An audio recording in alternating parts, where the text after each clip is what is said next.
Hello my dear students and welcome back to the channel. आज के class में हम स्टार्ट करेंगे अपना एक नया सब्जेक्ट जिसका नाम है कॉर्पोरेट अकाउंटिंग, जो कि हमारे उड़ीसा के सेमेस्टर नंबर 3 का पेपर है। अगर तुम दिल्ली यूनिवर्सिटी से बिलोंग करते हो तुम्हारे सेमेस्टर नंबर 2 का पेपर है कॉर्पोरेट अकाउंटिंग। और बाकी डिफरेंट और यूनिवर्सिटीज के अंदर अलग अलग सेमेस्टर्स के अंदर दिया हुआ है। तुम चाहे कहीं से भी क्यों ना बिलोंग करते हो, चाहे उड़ीसा हो, दिल्ली हो या कोई भी और स्टेट से बिलोंग करते हो, कॉर्पोरेट अकाउंटिंग हम आराम से ये वाले प्लेलिस्ट से पढ़ाई शुरू कर सकते हैं। हम एकदम बेसिक से पढ़ेंगे, एकदम डिटेल में पढ़ेंगे। जुड़े रहना चैनल के साथ, एकदम डिटेल में एक एक चीज का कॉन्सेप्चुअल क्लैरिटी के साथ पढ़ाया जाएगा। डिस्क्रिप्शन चेक करना ना भूलना। डिस्क्रिप्शन में एक ऐप का लिंक है, उसको डाउनलोड कर लेना। कुछ ग्रुप्स के लिंक है, व्हाट्सएप का ग्रुप है, टेलीग्राम का चैनल है, उसको ज्वाइन कर लेना। वहां पे तुमको अपडेट्स मिलता रहेगा। राइट, तो हम स्टार्ट करेंगे कॉर्पोरेट अकाउंटिंग। पिछले वीडियोस के अंदर हम सिलेबस ऑलरेडी डिस्कस कर चुके थे। क्या क्या क्या सिलेबस है कॉर्पोरेट अकाउंटिंग का। आज हम स्टार्ट करेंगे। सबसे पहला कौन कौन सा बुक्स ऑफ अकाउंट्स मेंटेन करना पड़ता है कंपनी को, कैसे वो company books of accounts maintain करेगा, क्या एनुअल रिटर्न्स फाइल करेगा, इन सब के बारे में हम पढ़ेंगे। ये थोड़ा सा थियोरेटिकल है यहाँ पे पहला क्लास जो है। इसके ऑनवर्ड्स बाकी जितना भी टॉपिक दिया हुआ है कॉर्पोरेट अकाउंटिंग के अंदर, मेजॉरिटी ऑफ द टॉपिक्स जो है वो प्रैक्टिकल टॉपिक है। तो नेक्स्ट क्लास के अंदर हम प्रैक्टिकल स्टार्ट करेंगे इशू ऑफ शेयर्स का। अभी उससे पहले हम थोड़ा सा बेसिक थियोरी पढ़ेंगे कॉर्पोरेट अकाउंटिंग को लेकर। ठीक है, देखना। तो एक कॉर्पोरेट मतलब क्या होता है? Company, right. The word corporate means company, और कंपनी का जो अकाउंटिंग है it is governed by the companies Act 2013। तो 2013 का जो एक्ट है कंपनीज एक्ट, उसके अकॉर्डिंगली एक कंपनी को बुक्स ऑफ अकाउंट्स मेंटेन करना पड़ेगा। तो before we start how to maintain the books of accounts in corporate accounting, first we have to understand कि कंपनीज एक्ट के हिसाब से बुक्स ऑफ अकाउंट्स कैसे मेंटेन होगा। ठीक है, तो पहला टॉपिक है maintenance of books of accounts and other statutory books as per section 129 of the companies act. ठीक है, देखना। Every company shall prepare books of accounts and other relevant documents and financial statements for every financial year. Point number 1. As defined in section 2 subsection 13, the books of account includes records maintained in respect of. तो books of accounts में क्या क्या चीज आएगा? सबसे पहला all the sums of money received and expenditure, जो भी पैसा आया या गया उसका डिटेल। सेकंड, सारा सेल और परचेज ऑफ गुड्स का डिटेल होना चाहिए। Third, detail of all the assets and liabilities. तो एक बुक्स ऑफ अकाउंट्स में क्या क्या चीज होना चाहिए? Detail of all the expenses and income. Second, all the details of purchase and sale of goods and services. Third, assets and liabilities का detail. And fourth, cost का डिटेल। ये cost का डिटेल किनके ऊपर एप्लीकेबल है? सिर्फ उन कंपनियों के ऊपर जिनके ऊपर कॉस्ट ऑडिट लागू होता है। ठीक है, देखना। The items of cost as may be prescribed under section 148 cost audit of the companies act 2013 in the case of a company which belongs to any class of company specified under that section. तो section 148 एक है Companies act में जो कुछ कंपनियों को mandatory करता है कॉस्ट ऑडिट करवाने के लिए। बेसिकली मैन्युफैक्चरिंग कंपनीज पे लागू होता है, और वो मैन्युफैक्चरिंग कंपनीज को कॉस्ट ऑडिट करवाने के लिए कॉस्ट का डिटेल्स भी मेंटेन करना पड़ेगा। तो क्या क्या डिटेल मेंटेन करना पड़ेगा? All sums of money received and expenses. Second, purchase and sale of goods. Third, assets and liabilities. And fourth, detail of the cost. Right, next point number 2, same वही 128 number section के अंदर ही चल रहा है। As per section 2 subsection 12 of the act, the book and book और paper includes books of accounts, deeds, vouchers, writings, documents, minutes, registers maintained on paper or in electronic form। तो books of accounts में क्या क्या चीज आता है? All the documents, vouchers, minutes, registers, paper in any form of manual और in electronic form. तो या तो ऑन पेपर हम लिखे हैं हाथ से या इलेक्ट्रॉनिक फॉर्म में लिखे हैं, सब कुछ आता है बुक्स ऑफ अकाउंट्स के अंदर। क्लियर है? तो ये जो वाउचर्स हो गया, डॉक्यूमेंट्स हो गया, मिनट्स हो गया, रजिस्टर्स हो गया, इन सब के ऊपर भी जो बुक्स ऑफ अकाउंट्स के ऊपर रूल्स रेगुलेशंस है वो लागू होगा। क्लियर? नेक्स्ट, फाइनेंशियल स्टेटमेंट का क्या मतलब है? What do you mean by the word financial statement? देखना, तो फाइनेंशियल स्टेटमेंट में क्या क्या आता है? सबसे पहला balance sheet, second profit and loss account in case of company carrying on any activity not for profit, and income and expenditure account. तो अगर प्रॉफिट के लिए काम कर रहे हैं तो प्रॉफिट एंड लॉस अकाउंट बनेगा, और प्रॉफिट के लिए काम नहीं कर रहे, एनपीओ है, नॉट फॉर प्रॉफिट ऑर्गेनाइजेशन है, तो इनकम एंड एक्सपेंडिचर अकाउंट बनेगा। थर्ड आता है कैश फ्लो स्टेटमेंट्स। बट कुछ कंपनियों को कैश फ्लो स्टेटमेंट्स में एग्जेम्पशन है, उनको कैश फ्लो स्टेटमेंट बनाने का जरूरत नहीं है। ये एग्जेम्पशन किनको दिया गया है? वन पर्सन कंपनी ओपीसी को, या स्मॉल कंपनी को, गवर्नमेंट कंपनी को, एंड प्राइवेट कंपनीज को। ठीक है? तो इन लोगों को जो है कैश फ्लो स्टेटमेंट बनाने का जरूरत नहीं है। And fourth, statement of changes in equity. कौन सा ड्यूरिंग द कौन से शेयर होल्डर आए, कौन से शेयर होल्डर अपना शेयर सेल किए, कौन से नए शेयर होल्डर्स ऐड हुए, उसके बारे में हमको डिटेल मेंटेन करना पड़ेगा। And last, book explanatory note, जो नोट्स टू अकाउंट्स बोलते हैं हम लोग, वर्किंग नोट बोलते हैं, वो भी आता है फाइनेंशियल स्टेटमेंट्स के डेफिनेशन के अंदर। क्लियर है? तो फाइनेंशियल स्टेटमेंट्स जब बोला जाए तो फाइनेंशियल स्टेटमेंट्स का मतलब है balance sheet, profit and loss account या income and expenditure account, cash flow statements, statement of changes in equity, and the working note या एक्सप्लेनेटरी नोट जो बनाया जाता है बुक्स ऑफ अकाउंट्स के अंदर। क्लियर है? ये सब को मिला के बोलते हैं financial statements. Clear? Next, point number 4. As per section 2 subsection 41 of the act, the financial year in relation to any company or body corporate means ending on 31st day of March। ये तो पता ही है हमको, year कब खत्म होता है? Year शुरू होता है 1 अप्रैल को। जैसे 1 अप्रैल 23 को शुरू हुआ, तो ये खत्म कब होगा? 31/3/24 को। क्लियर है ये? और अगर एक नया कंपनी है, suppose there is a new company incorporated after 1 January के बाद इनकॉर्पोरेट हुआ है, सपोज इनकॉर्पोरेट हुआ है 1 Feb 2024 को। ठीक है? तो कंपनी कब बना? 1 फरवरी 2024 को कंपनी बना है। तो कंपनी का जो पहला ईयर एंड होगा वो कब होगा? ध्यान रखना। तो कंपनीज एक्ट बोलता है कि अभी 2 महीना का क्या ईयर एंड करोगे? 2 महीना बाद 31 मार्च आ रहा है, तो 2 महीना का पहला ईयर नहीं होगा। पहला ईयर कब खत्म होगा तुम्हारा? 31/3/2025 में। बात समझ में आ रहा है? तो जो फर्स्ट ईयर हुआ, फर्स्ट ईयर कितने मंथ का हो जाएगा? पहला ये 2 मंथ और ये 12, टोटल 14 मंथ्स का फर्स्ट ईयर होगा। क्लियर है ये? अगर कब के बाद इनकॉर्पोरेटेड है? 1 जनवरी के बाद। अगर 1 जनवरी से पहले इनकॉर्पोरेट हुआ है, सपोज कंपनी शुरू हुआ है 1 दिसंबर 2023 को। ठीक है? तो अब कंपनीज एक्ट बोलता है कि इनका कुछ नहीं है, इनका ईयर एंड करेंगे कब? 31/3/24 को। तो पहला ईयर कितने मंथ का होगा? ओनली 4 मंथ्स का। क्लियर है?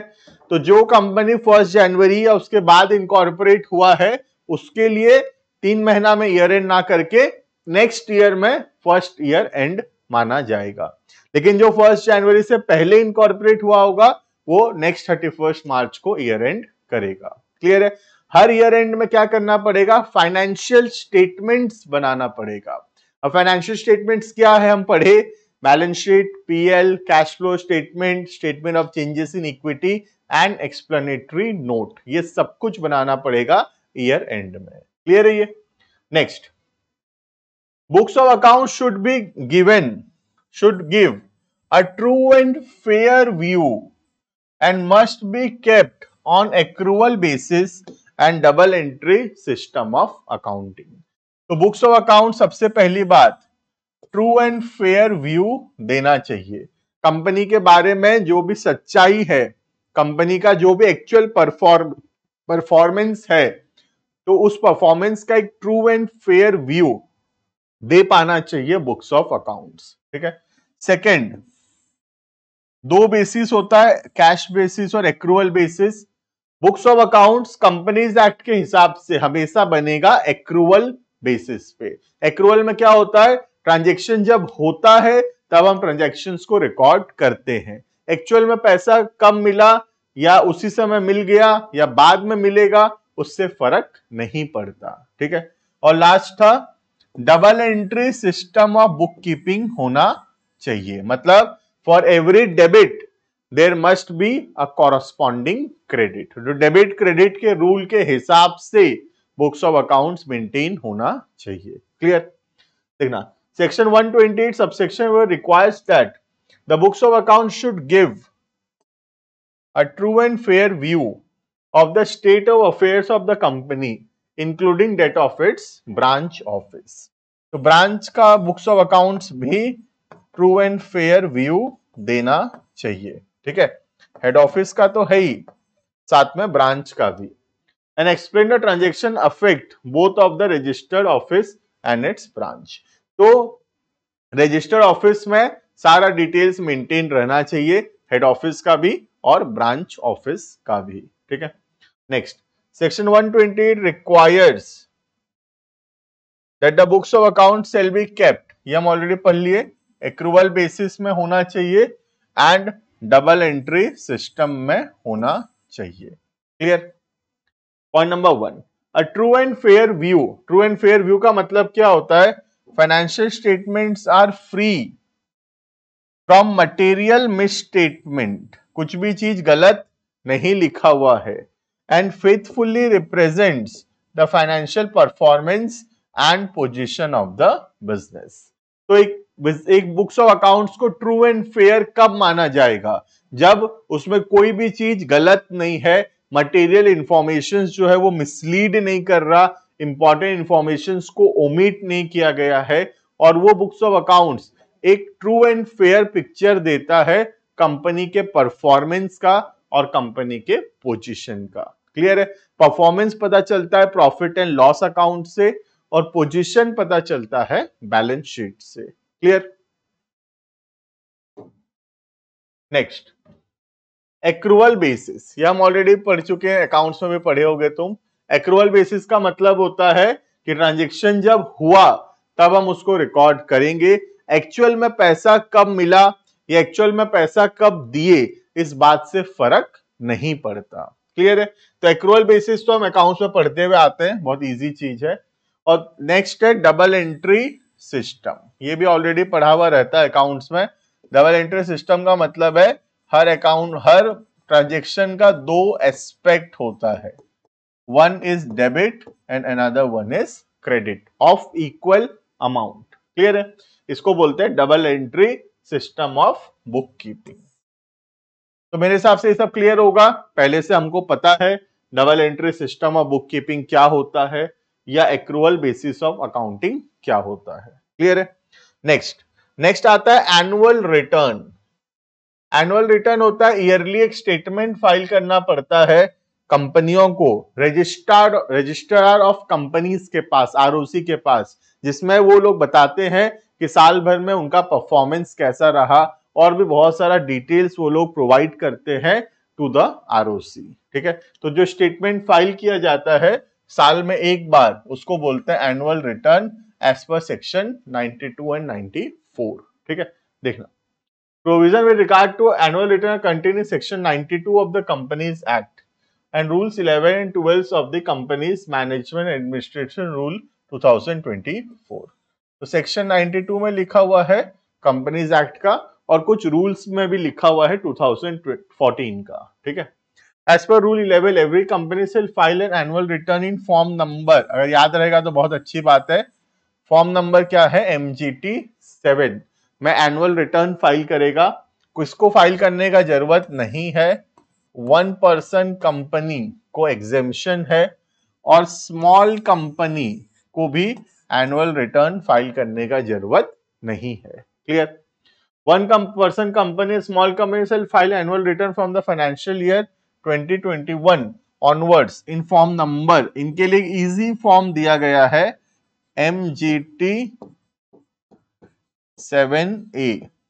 इसमें कम इंफॉर्मेशन मांगता है और जो नॉर्मल फॉर्म है MGT 7 वो नॉर्मल कंपनियों के लिए है, इसमें बहुत ज्यादा डिटेल्स मांगता है आरओसी। क्लियर है? नेक्स्ट, एनुअल रिटर्न में क्या क्या लिखा हुआ होगा? Contents of annual return according to section 92 every company shall file annual return referred to as annual return in the prescribed form containing the particulars।